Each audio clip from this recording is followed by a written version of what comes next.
खुलुमबाय गिबियावनो बयनिसिमबो गाहाम हामलायनायखौ जासिहरबाय दिनैनि प्राइम 24 हेडलाइन स्टुडियाव धेमाजि जिल्ला सानजारि नोगोरनिफ्राय रादाबखौ फरायदों आं आमिना सरगियारिया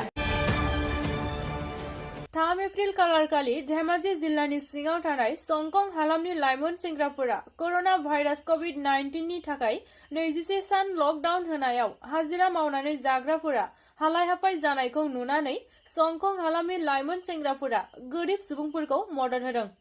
सानसे हाजिरा मावाबानो गावनि उदैखौ सुफुंनो हाया जोबोद हालाय-हाफाय जानायखौ नुनानै संकं हालामनि लाइमोन सेंग्राफोरा माइरं, आलु, थाव, दालि अनसुंथाइ होनाया 3थि सान। दानिया फै माखासे नुथाय नायदिनि। दिनै संकं हालामनि जिहेतु दिनै कर'ना भाइरासनि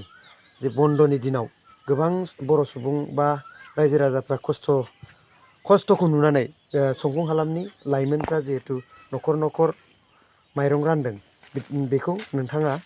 गामिनि जानानै मा बुंनो सानो? आङो 2 नं बालिगुरानि जानानै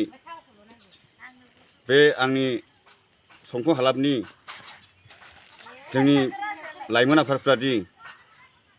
न'खराव हौवा मानसि गैया थांनो हायाखै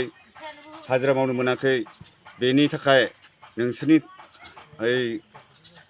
राननानै होनायखौ आं जोबोद मोजां मोनदों आरो जेराव जेराव गैया बेखौबो नायबावनांगौ आरो बन्दनि दिनाथ' आरो दंबावोसो बेनिखायनो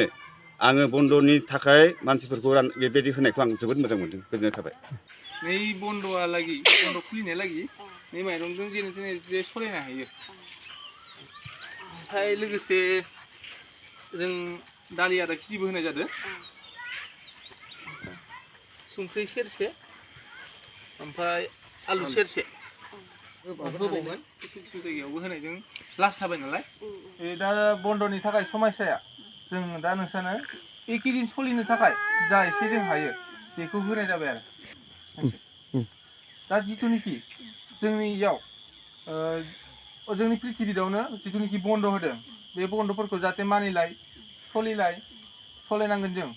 जों निजिनो जुदि बे बेरामनिफ्राय बासिना थानो लुगैदोंबाथाय जों बेखौ निजिनो पालन खालामनाया मोजां जागोन।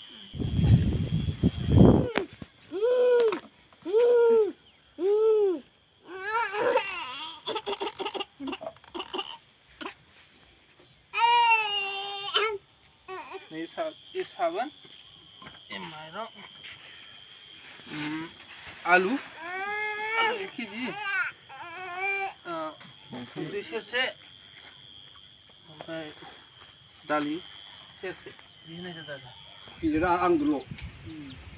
आदाया बथायो क'क्राझाराव दंहैयो क'क्राझाराव दंहैयो मानो माबा आलु माइरं गासिबो दै जानाय लोंनाय